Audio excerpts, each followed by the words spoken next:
Le Hametz, la Torah a interdit l'eau Yira'eh et l'eau Yimatzeh.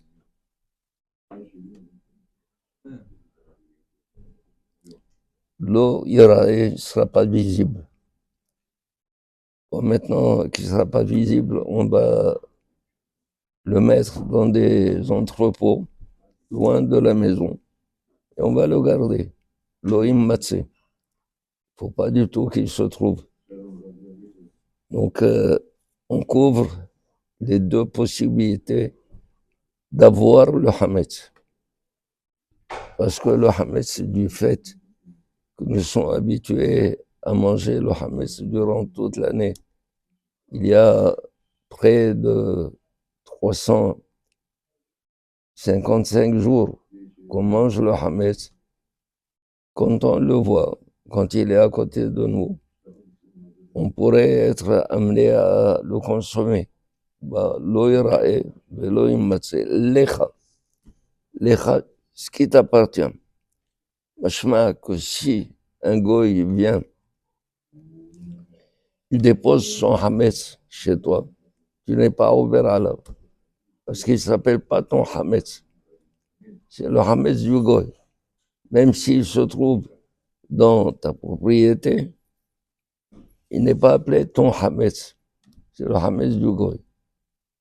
Maintenant, si le juif, il a une responsabilité, il garde son Hametz. Et si jamais il le perd, il paye.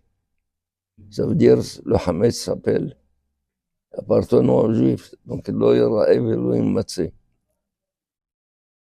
Donc, c'est pour cela que nos mamans, nos femmes, nos épouses font de telle sorte de faire disparaître de toute présence de Hametz de la maison. Elles ont raison.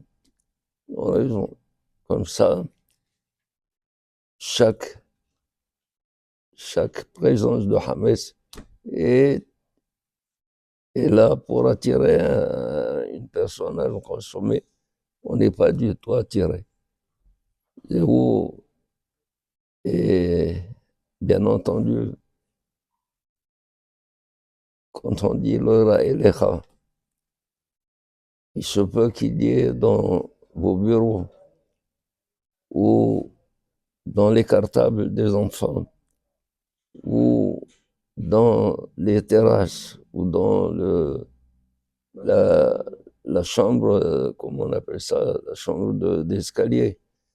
Tout cela fait partie de ton domaine. Et donc, il faut faire disparaître le Hametz de là-bas.